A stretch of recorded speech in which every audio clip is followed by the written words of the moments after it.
ሰላም የዚህ ቻናል ተከታታዮች ዛሬ በሌላ ቪዲዮ ተመልሻለሁ። እንግዲህ ኮንቴንት ክሬተር ለመሆን ፈልጋችሁ ምን ያስፈልጋል እንዲሁም ደግሞ ምንድነው አድቫንቴጁ ካላችሁ ይሄ ቪዲዮ ለእናንተ ነው። እንግዲህ ኮንቴንት ክሬሽን የብዙ ሰዎችን ህይወት እየቀየረ አይተናል። ከውጭም ከውስጥም ከተቀጥሮ ከመስራት ወደ ኮንቴንት ክሬተር ገብተው የራሳቸውን ህይወት እየመሩ ያሉትን ወጣቶች እናውቃለን። ታዲያ በዚህ ቪዲዮ ኮንቴንት ክሬተር ለመሆን ምን ያስፈልጋል የሚለው በትክክል አሳያችኋለሁ።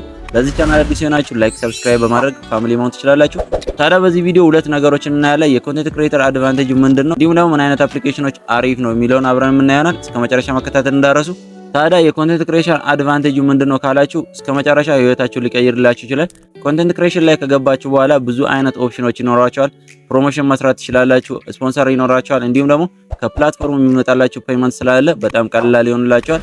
ሁለተኛ የፋይናንሻል ፍሪደም ታገኛላችሁ። እንዲሁም ደግሞ በተለይ ደግሞ ኢትዮጵያ ውስጥ ካላችሁ ኮንቴንቱ ከየት አመጣለሁ ብላችሁ መቸገር አይከብድም። ምክንያቱም ብዙ ያልተሰሩ ነገሮች ስላሉ የፈለጋችሁ አይዲያ ላይ ገብታችሁ ሪሰርች አድርጋችሁ በተለየ መንገድ ለኦዲየንሳችሁ ብታቀርቡ በቶሎ ሰክሰስፉል የምትሆኑበት እድል ማግኘት ትችላላችሁ። ሁለተኛ ደግሞ ቢሮ ይዛለሁ ምናምን የሚለው ነገር የለም። ስንት ሰዓት ገባ ስንት ሰዓት ወጣ ምናምን የሚባል ነገር ስለሌለ በቤታችሁ ቁጭ ብላችሁ በፈለጋችሁ ሰዓት መስራት ትችላላችሁ። ካልፈለጋችሁ አለመስራት ትችላላችሁ። ከፈለጋችሁ ደግሞ መስራት ትችላላችሁ።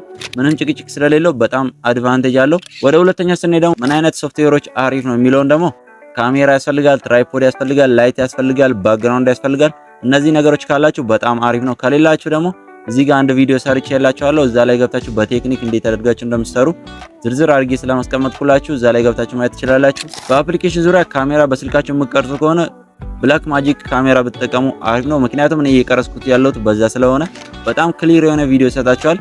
በቪዲዮ ኤዲቲንግ ዙሪያ ደግሞ በጣም አሪፍ የሆነ አፕሊኬሽን ካፕከት ነው። ለታምኔልና ለሎጎ ዲዛይን ደግሞ ካንቫ አሪፍ አፕሊኬሽን ነው።